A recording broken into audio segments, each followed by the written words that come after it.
तो हमारा अगला टॉपिक क्या है, हमारा अगला टॉपिक है बायोट सावर्ट लॉ।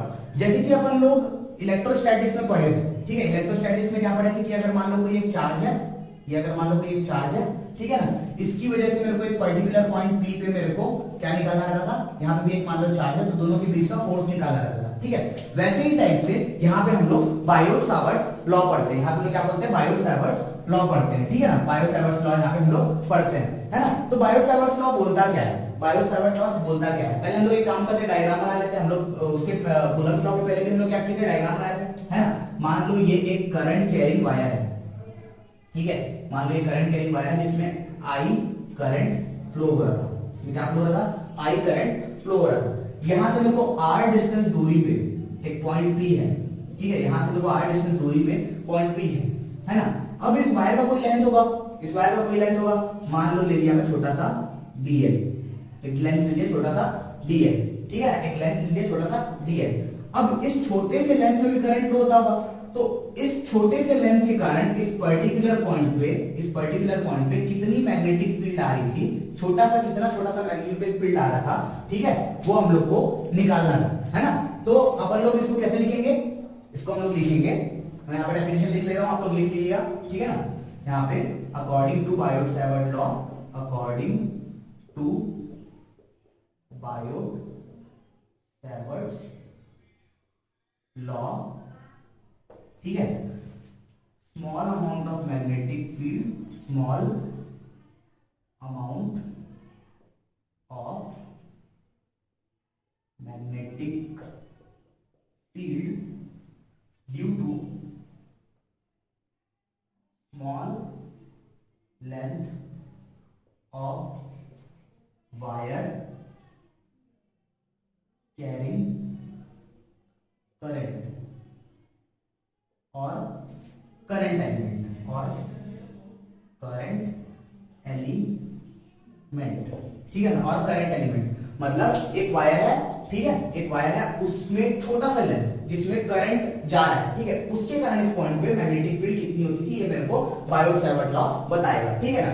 उसी जो छोटा सा वायर वाला लेंथ है उसको हम लोग क्या बोलते हैं, उसको हम लोग क्या बोलते हैं, हम लोग उसको क्या बोलते हैं, करंट एलिमेंट बोलते हैं, ठीक है। इतने छोटे से लेंथ के लिए, अब पूरे लेंथ में चाहिए तो हम लोग इंटीग्रेट कर देंगे, है कि नहीं, पूरा जितना भी वायर रहेगा उसके हिसाब से हम लोग इंटीग्रेट कर देंगे, तो यहाँ पे छोटा सा मैग्नेटिक फील्ड बनेगा, ठीक है, छोटा सा मैग्नेटिक फील्ड बनेगा। अब वो कैसा रहेगा, देखो सबसे पहले लिख लेना 0.1, ठीक है, small amount of magnetic field को मैं कैसे डिनोट करता हूं, मैग्नेटिक फील्ड यहां पे लिख लेना इसके ऊपर में, ठीक है ना, इसके ऊपर में लिख लेना magnetic field is denoted by B, ठीक है, इससे डिनोट होता है, बी होता है, इलेक्ट्रिक फील्ड ई से होता है, तो मैग्नेटिक फील्ड किससे डिनोट होता है, बी से डिनोट करते हैं लोग, ठीक है। तो small amount of magnetic field है, अगर मैग्नेटिक फील्ड बी है तो small amount of magnetic field है तो क्या रहेगा, dB is directly proportional to this particular length, ठीक है, इस छोटे से लेंथ से क्या रहता है, प्रोपोर्शनल रहता है, dB is directly proportional to क्या, दिस पर्टिकुलर लेंथ। दूसरा चलो दूसरा हम लोग को क्या पढ़ना है इसमें, dB, वही जो मैग्नेटिक फील्ड है वो क्या रहता है, directly proportional to current of that particular wire, ठीक है, और current to that wire is linked यहाँ पे I, ठीक है, dB is directly proportional to I, है ना। तीसरा बता दो मेरे को, तीसरा, ठीक है। अब ये वाला जो पॉइंट है वो इस पॉइंट से कोई एंगल बनाना है क्या, उस एंगल को मैं क्या नाम दे दिया, थीटा नाम दे दिया। ये वाला जो पॉइंट है या फिर ये वाला dl वाला जो लेंथ है वो इस पॉइंट से पर्टिकुलर कोई एंगल नहीं बना रहा है क्या, उसको मान लो मैं थीटा नाम दे दिया, उसको मान लो मैं थीटा नाम दे दिया, तो वो किससे होगा, dB is directly proportional to sine of theta, dB is directly proportional to what, sine of that particular angle, ठीक है ना, sine of that particular angle which is made by this distance and this what, current carrying wire, है ना, ठीक है, ये हम लोग बोल दिए। और चौथा नंबर क्या, dB is inversely proportional to 1/r²। ये चारों के चारों आप लोग पॉइंट लिखेंगे, ठीक है, यहां से आप लोग पूरा लिखेंगे, डायग्राम भी बनाएंगे, है ना। ये r कौन सा है, इस dl से इस वाले पॉइंट का लेंथ, इस dl से इस वाले पॉइंट का लेंथ, ठीक है। तो एक प्रॉब्लम बताता हूं कि अगर एक छोटा सा एक बड़ा सा वायर है, उसमें एक एलिमेंटल में क्या ले लिया, मैं एलिमेंटल लेंथ ले लिया या फिर उसको मैं करंट एलिमेंट बोल दिया, एकदम छोटा सा लेंथ, उस छोटे से लेंथ के कारण इस पर्टिकुलर पॉइंट में अगर मेरे को मैग्नेटिक फील्ड निकालना है, छोटा सा मैग्नेटिक फील्ड आएगा, छोटे से लेंथ के कारण छोटा सा मैग्नेटिक फील्ड, तो वो किस किस फैक्टर के ऊपर डिपेंड करता है। सबसे पहला फैक्टर क्या है, dB, मतलब magnetic field is directly proportional to this particular length, ठीक है ना, magnetic field is directly proportional to that particular length. दूसरा, magnetic field is directly proportional to the current, ठीक है, करंट, वो करंट जिससे पास हो रहा है, that current which is passing through that particular wire, ठीक है ना। तीसरा नंबर क्या, magnetic field, small amount of magnetic field is directly proportional to what, sine of this angle which is made by this line and this line, ठीक है ना, इसके बीच का डिस्टेंस और ये वायर है ना, उसके बीच में जो एंगल रहेगा उसके ऊपर भी डिपेंड करता है मैग्नेटिक फील्ड, ठीक है। और आखिरी पॉइंट क्या, dB is directly proportional to what, 1/r square, मतलब इस डिस्टेंस का स्क्वायर, ठीक है, इस डिस्टेंस का क्या, स्क्वायर। चलो इसको आगे लिख देता हूं मैं, सारों को मैं कंबाइन कर देता हूं, कंबाइनिंग ऑल, ठीक है, सारों को मैं कंबाइन कर दिया है ना। तो dB is directly proportional to क्या क्या आ जाएगा मेरे को बताओ, dB is directly proportional to आ जाएगा I dl sin theta upon r का square, I dl sin theta upon r का स्क्वायर, इतना होगा कि नहीं होगा, जरूर है होगा। अब साइन को, इसको हटाने के लिए हम लोग क्या करते हैं, प्रोपोर्शनलिटी साइन को हटाने के लिए हम लोग एक क्या लगाते हैं, k लगाते हैं, I dl sin theta upon r square, ठीक है। यहां पे हम लोग इलेक्ट्रोस्टैटिक में कौन सा हम लोग यूज किए थे, 1/4 पाई एप्सिलॉन नॉट वो यूज किए थे हम लोग, उसका वैल्यू क्या था 9 × 10⁹ होता था, है ना। यहां पे ठीक है, हियर इन मैग्नेटोस्टैटिक्स या फिर और magnetism,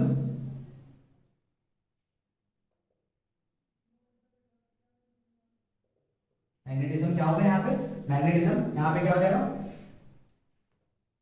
K is equal to what, mu naught upon 4 pi, क्या, mu naught upon 4 pi, where mu naught is equal to what, 10⁻⁻⁷, ठीक है। म्यू नॉट की value, sorry, mu naught by 4 pi की value कितनी होती है, म्यू नॉट बाय 4 पाई की value कितनी होती है, इतने टोटल की वैल्यू ना, म्यू नॉट बाय 4 पाई की वैल्यू कितनी होती है, 10⁻⁷ होती है ना। अब यहाँ पे पूछोगे सर म्यू नॉट क्या है, तो यहाँ पे मैं लिख देता हूं, mu naught is equal to permeability,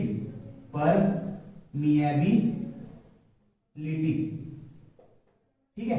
क्या होता है म्यू नॉट, परमिएबिलिटी होता है। हम लोग वहां पे परमिटिविटी पढ़े थे ना, यहाँ पे परमिएबिलिटी पढ़ेंगे, ठीक है ना। यहाँ पे मैग्नेटिक फील्ड की हम लोग क्या पढ़ेंगे, परमिएबिलिटी पढ़ेंगे हम लोग, सारा का सारा उसकी इलेक्ट्रोस्टैटिक टाइप से सेम है ना, एकदम उसके टाइप से ही है, अपना कूलम्ब्स लॉ के टाइप से ही है, ठीक है। अब एक काम करते हैं, इस वाले हम लोग यहाँ पे इसको रख देते हैं, तो dB is equal to mu naught by 4 पाई, ठीक है, I dl sin theta upon r का स्क्वायर, मतलब छोटा सा मैग्नेटिक फील्ड ड्यू टू छोटा elemental length is equal to mu naught by 4 pi I dl sin theta upon r square, ठीक है ना, ठीक है ना। आपको समझ में आया, यहाँ तक एक बार और अच्छे से एक्सप्लेन कर देता हूँ कि अगर मान लो एक करंट कैरिंग वायर है, तो हम लोग पिछले टॉपिक में ऑयस्टर्स एक्सपेरिमेंट में या फिर हम लोग जो हमारा राइट हैंड कर्ल रूल था वो सारे हम लोग देखे कि एक जो मूविंग चार्ज रहता है या फिर करंट कैरिंग कॉइल रहता है, वो क्या करता है, क्या प्रोड्यूस करता है, मैग्नेटिक फील्ड प्रोड्यूस करता है, ठीक है। तो कितना करता है उसकी भी तो वैल्यू हम लोग को जाननी चाहिए। तो बायो सावर्ट जो हमारे थे,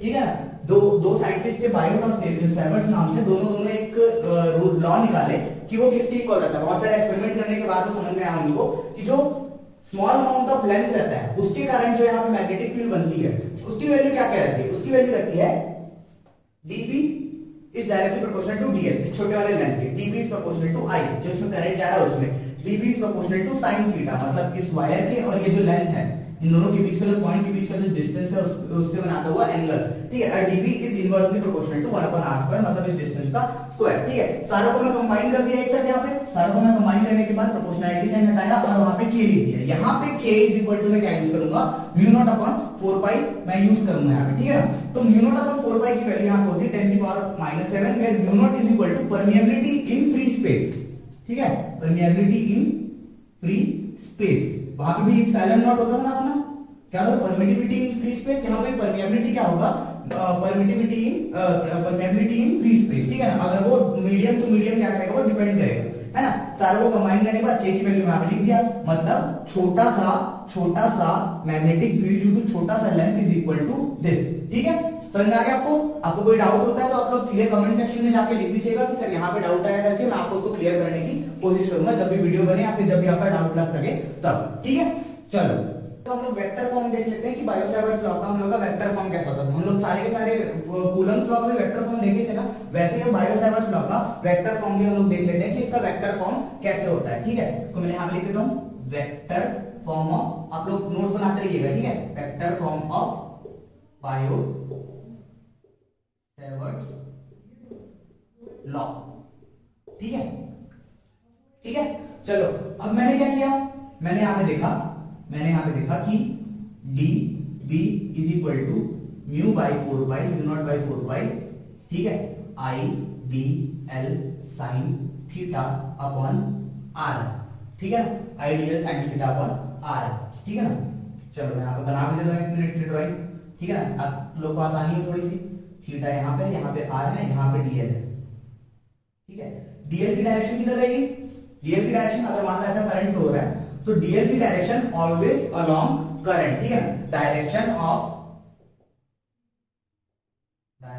of DL will be always along the direction of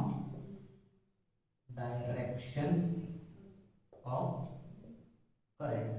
ठीक है, करंट की हमेशा क्या रहेगी? करंट की तरफ रहेगी, मतलब इसका डायरेक्शन किधर हो गया? इधर है कि नहीं? इधर हो गया। ठीक है ना, और ये भी आर वेक्टर लिख सकता हूँ क्या? इसी को क्या लिख सकता हूँ? आर वेक्टर लिख रहा हूँ, है ना।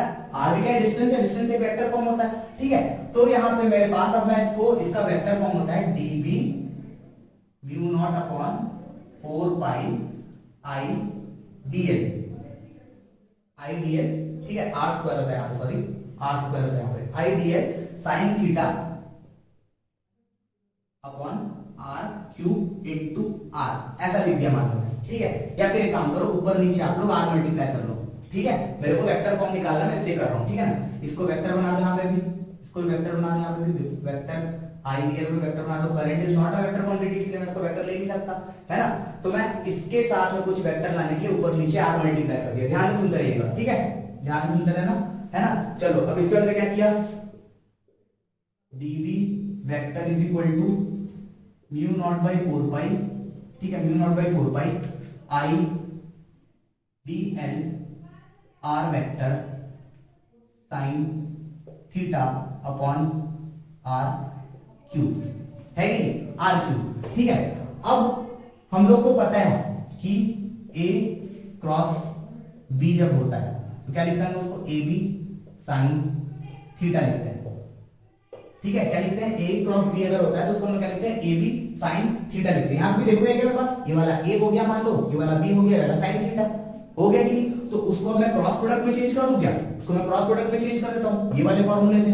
तो db vector is equal to mu naught upon 4 pi, db vector is equal to mu naught upon 4 pi I, ठीक है, dl cross r upon r cube.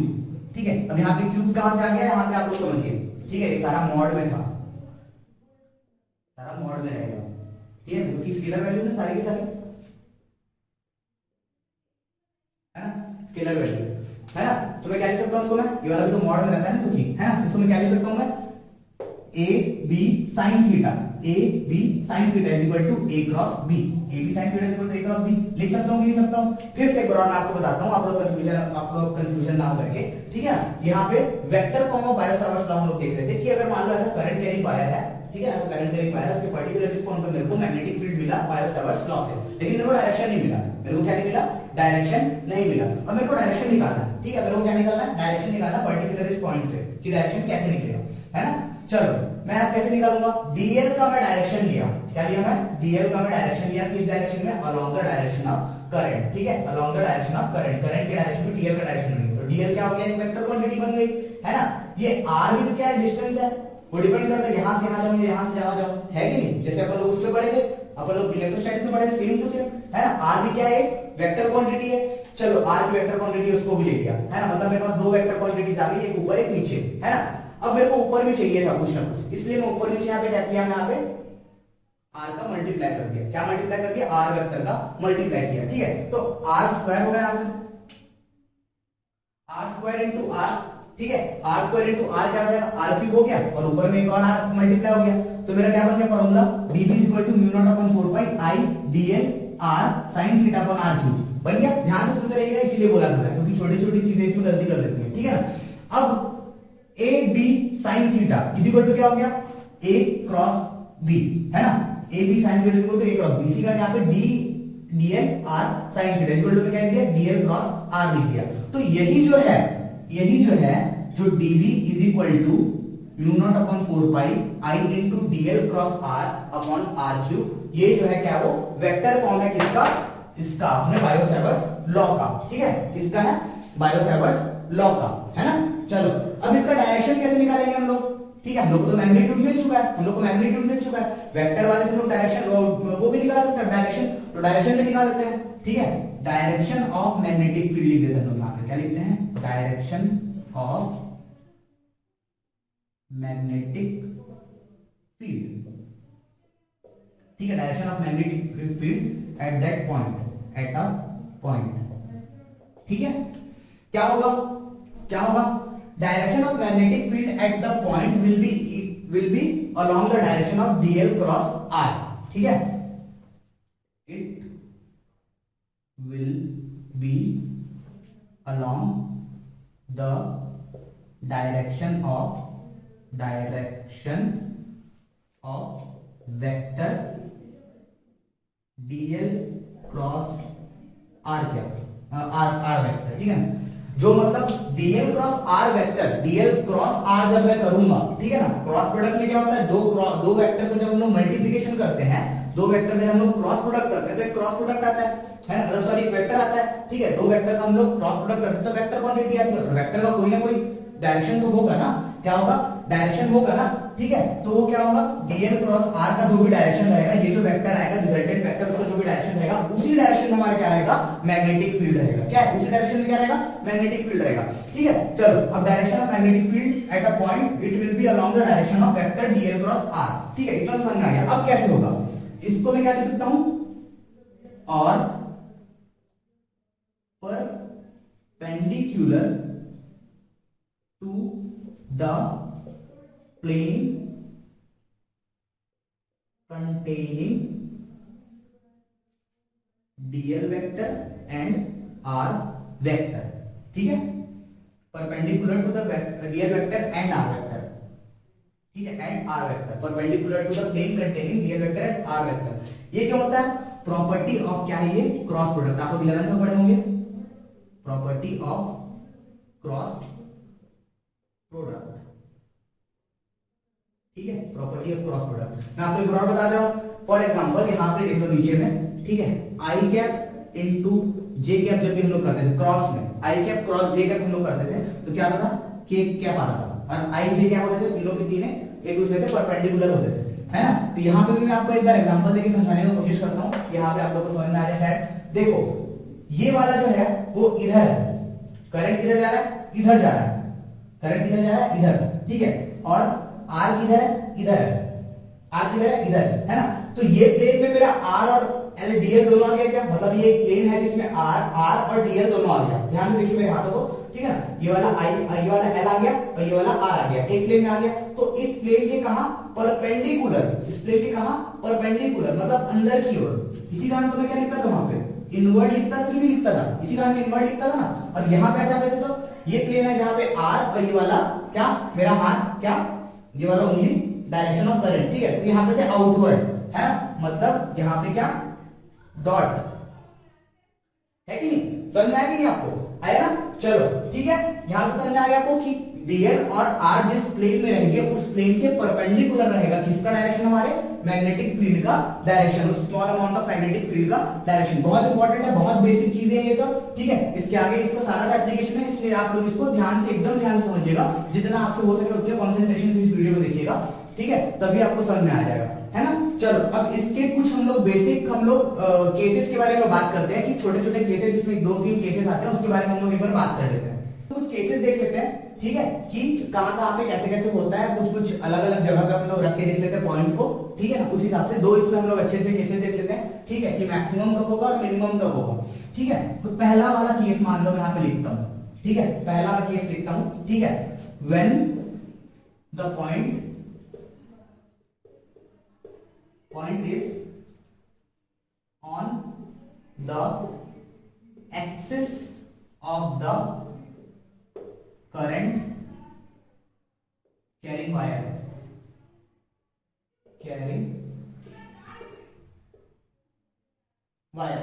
है कि नहीं, ठीक है, where the point is on the axis of the current carrying wire, ठीक है ना। चलो एक बार हम लोग करके देख लेते हैं, ठीक है। मान लो ये एक वायर था, ठीक है, मान लो एक ये वायर था, इधर से ऐसे करके करंट जा रहा था, इससे ऐसे करके इधर से ऐसे करके करंट जा रहा था। अब ये पॉइंट जो है वो यहीं पे रखाया है, ठीक है, यही वो पॉइंट P है जहां पे मेरे को मैग्नेटिक फील्ड निकालनी है, ठीक है, क्या है वो, यही वो पॉइंट P है जहां पे मेरे को मैग्नेटिक फील्ड निकालनी है। ये डीएल वाला जो है, एक डीएल एलिमेंटल रिंग रखा हुआ है, या फिर मान लो ये डीएल रिंग है, इस पॉइंट को यहां ना लेके यहां ले लिया, मान लो, ठीक है, यहां ले लिया मैं, है ना। तो मेरा आर क्या हो गया, आर ये वाला हो गया, है ना, और डीएल क्या हो गया, ये वाला हो गया। अब डीएल की डायरेक्शन में क्या बोला था, डीएल की direction always along the current, R की डायरेक्शन में किधर हो गई, इधर हो गई, है ना। तो दोनों के पीछे एंगल कितना हो गया आपको बताएगा क्या मेरे को, ठीक है ना। चलो यहाँ पे डीएल का डायरेक्शन भी, डीएल का जो डायरेक्शन वो भी किधर है, ऊपर, डीएल का डायरेक्शन किधर है, ऊपर, आर का डायरेक्शन भी किधर है, ऊपर। तो मतलब दोनों के बीच का जो एंगल था, दोनों के बीच का जो एंगल था वो कितना हो गया, दोनों के बीच का angle, here angle between DL and R is equal to what, zero, is equal to what, zero, है कि नहीं, जीरो हो गया कि नहीं हुआ। चलो अभी जीरो को क्या करेंगे, मतलब आप लोग इस फॉर्मूले में रख देंगे, dv is equal to mu naught upon 4 pi I dl sin theta upon r square. इस वाले फॉर्मूले में, तो वेक्टर वाले से ज्यादा मतलब नहीं है, ठीक है, वेक्टर वाला सिर्फ और सिर्फ आपको डायरेक्शन बताने के लिए था, वो ज्यादा आपको इस्तेमाल नहीं आएगा, ठीक है। आपका बहुत इंपॉर्टेंट अगर कोई है तो ये स्केलर वाला है, ठीक है ना। चलो इसमें हम लोग इसको theta is equal to 0 degree रख दो, mu naught upon 4 pi I dl sin 0 degree upon r square, ठीक है, upon what, r square. sin 0 is equal to 0 होता है, sin 0 degree is equal to 0 होता है। यहां पे क्या हो जाएगा, dv is equal to mu naught upon 4 pi, dv is equal to mu naught upon dv vector नहीं लिखना है, mu naught upon 4 pi i dl sin of 0, i dl sin of 0 मतलब क्या हो गया यहाँ पे, तो क्या लिख सकता हूं मैं, इनटू 0 अपॉन क्या, r स्क्वायर, मतलब क्या हो जाएगा, dv is equal to 0, dv is equal to what, 0, 0 सारे से मल्टीप्लाई होगा तो पूरा 0 हो जाएगा, नहीं होगा, होगा, ठीक है। मतलब magnetic field will be minimum, magnetic field will be minimum, ठीक है, at the point on the axis of the wire, ठीक है ना। मतलब मैग्नेटिक फील्ड कहां पे मिनिमम होगा, मैग्नेटिक फील्ड कहां पे मिनिमम होगा, जहां पे ये अपना जो पॉइंट है वो कहां पे होगा, वो वायर पे होगा, ठीक है, जो पॉइंट पे कहां पे होगा, वायर पे होगा। अगर मान लो नीचे होता तो क्या होता, यहाँ पे नीचे होता तो डायरेक्शन, डीएल का डायरेक्शन ऊपर, आर का डायरेक्शन नीचे, मतलब दोनों के बीच में एंगल कितना हो गया, 180 डिग्री हुआ, ये ऊपर ये नीचे पूरा तरीके से 180 डिग्री हुआ। साइन 180 भी क्या होता है, साइन 180 भी क्या होता है, 0 ही होता है ना, साइन 180 भी 0 होता है। मतलब किसी भी पॉइंट पे, इस एक्सिस पे किसी भी पॉइंट पे अगर मैं रख दूं इस पॉइंट को, तो उसका वैल्यू 0 भी आना है, और 0 is the minimum value for that particular magnetic field, है कि नहीं। आपका पहला केस यहाँ पे हो गया कि अपन लोग मिनिमम निकालिए। अब अपन लोग देखेंगे दूसरा केस जब मैक्सिमम कब होता है, ठीक है, कि electric field sorry magnetic field जो है वो मैक्सिमम कब होता है, अपन लोग ये देखेंगे, ठीक है। तो अगला हमारा केस है कि if the point is perpendicular to that particular current element, ठीक है। एक बार मैं आपको ड्राइंग बना के समझाता हूं, ड्राइंग में क्या है बहुत अच्छे से समझ में आता है हम लोगों को, ठीक है। मान लो ये अपना करंट कैरिंग वायर था, मान लो ये आई करंट था, ठीक है, ये एलिमेंटल वो क्या है, लेंथ है छोटा सा, ठीक है ना, जिससे यहां पे क्या था, पॉइंट था, ठीक है, यहां पे एक पॉइंट था P, जहां पे मेरे को क्या निकालना था, electric field sorry magnetic field calculate करना था इस पर्टिकुलर वायर के अंदर। अब यहां पे मेरे को कोई बता दो, अब यहां पे मेरे को कोई बता दो कि यहां पे ये एंगल कितना हो गया, 90 डिग्री हो गया क्या? ये वाला एंगल भी 90 डिग्री, कितना हो गया? 90 डिग्री हो गया, है ना? It means here theta is equal to क्या? Here angle between r vector and dl vector is 90 degree, hence theta will be क्या?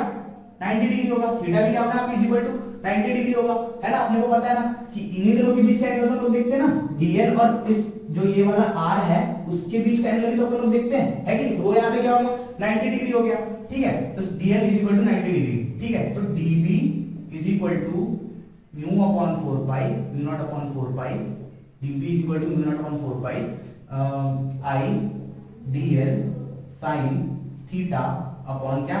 अपॉन r स्क्वायर, ठीक है? वेक्टर वाला फॉर्म नहीं लिखा यहाँ पे भी, मैं यहाँ पे स्केलर वाला फॉर्म लिखा, है ना? db इज इक्वल टू, हम वैल्यू रख दो mu not i dl, mu naught upon 4 pi i dl sin of 90 degree upon r का स्क्वायर, अपॉन व्हाट? r का स्क्वायर, है ना? sin 90 इज इक्वल टू क्या होता है? अपने को पता है sin 90 is equal to 1, sin 90 is equal to क्या? 1, मतलब db is equal to mu naught upon 4 pi, db is equal to mu naught upon 4 pi, है ना? i dl into 1 upon r का स्क्वायर, है कि नहीं? तो इसको मैं क्या लिख सकता हूं? db is equal to mu naught upon 4 pi i dl upon r का स्क्वायर, ठीक है? ये क्या है? मैक्सिमम के लिए है ना?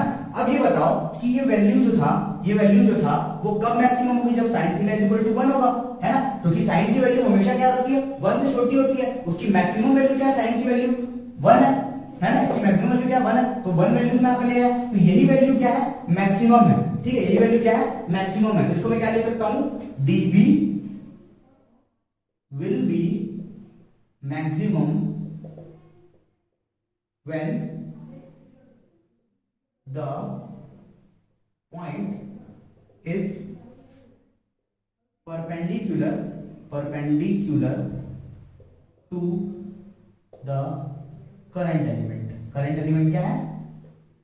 क्या लगते हैं ना? current element क्या है यहाँ पे? dl है, ठीक है? मतलब हमारा जो dB की वैल्यू रहेगी वो मैक्सिमम कहां पे रहेगी? जब वो पॉइंट क्या है उसके या वायर के या फिर उस पर्टिकुलर करंट एलिमेंट से क्या रहेगी? परपेंडिकुलर रहेगी, ठीक है ना? आप लोगों को यहाँ तक बायो-सावर्ट लॉ समझ में आ गया, ठीक है ना? यहाँ बायो-सावर्ट लॉ समझ में आ गया। अब मैं आपको एक छोटी सी चीज बताना भूल गया, ठीक है? अब मैं आपको एक छोटी सी चीज बताना भूल गया कि मैग्नेटिक फील्ड का हमारा यूनिट क्या होता है, ठीक है? मैग्नेटिक फील्ड का हमारा यूनिट क्या होता है? तो मैग्नेटिक फील्ड की जो हमारी जो मैग्नेटिक फील्ड की जो यूनिट होती है वो क्या रहती है? वो क्या रहती है? Unit for magnetic field is what? Magnetic field is unit for magnetic field is unit for magnetic field is Tesla, ठीक है? क्या था ये? टेस्ला। निकोला टेस्ला अपन जो देखिए ना, निकोला टेस्ला अपन जानते हैं, बहुत बड़े साइंटिस्ट थे, उनके नाम पे इसका यूनिट रखा गया है टेस्ला, ठीक है? उनके नाम पे इसका क्या रखा गया है? यूनिट रखा गया है टेस्ला, है ना? ठीक है? तो अब इसका हम लोग डायमेंशन भी निकाल सकते हैं क्या? आप लोग का होमवर्क है कि आप इसका डायमेंशन निकाल के लाएंगे, एकदम आसान है। एम्पियर का डायमेंशन लिख लेंगे आप यहाँ पे, ठीक है ना? अपने फॉर्मूला क्या होता है अब यहाँ तक लिख लेंगे, उसको यहाँ पे हम थोड़ा सा रफ कर रहा हूँ। dB इज इक्वल टू क्या होता है अपना? dB is equal to mu naught upon 4 pi, dB is equal to mu naught upon 4 pi i dl sin theta upon r square, ठीक है? इसका डायमेंशन रख देंगे आप लोग, dl का डायमेंशन लेंथ में नापेंगे, r का डायमेंशन भी हम लोग लेंथ में नापेंगे। आप लोग इसका डायमेंशन एकदम आसानी से निकाल सकते हैं कि इसकी डायमेंशन क्या होगी, क्योंकि ये तो यूनिटलेस क्वांटिटी है, डायमेंशनलेस क्वांटिटी, ये भी डायमेंशनलेस क्वांटिटी है। तो आप लोग का होमवर्क है कि आप लोग कमेंट बॉक्स में नीचे इसका सारा के सारे जितने लोग भी इसको देख रहे हैं वो सारे के सारे dB का हम लोग को इसका यूनिट या इसका सॉरी इसका डायमेंशन आप लोग कमेंट करके बताएंगे, ठीक है? तो आज का हमारा जो बायो-सावर्ट लॉ है वो अपना क्या हो जाएगा? खत्म हो गया अभी, है ना? लेकिन ये इसका जो एप्लीकेशन है वो हर जगह आते रहेगा, ठीक है? इसका जो एप्लीकेशन है वो हर जगह आते रहेगा। अब अगली वीडियो में हम लोग पढ़ेंगे due to infinitely current carrying wire, उसकी वजह से एक पर्टिकुलर पॉइंट पे कितना हम लोग मैग्नेटिक फील्ड कैलकुलेट कर सकते हैं, वो सारी की सारी चीजें हम लोग अभी देखेंगे, ठीक है?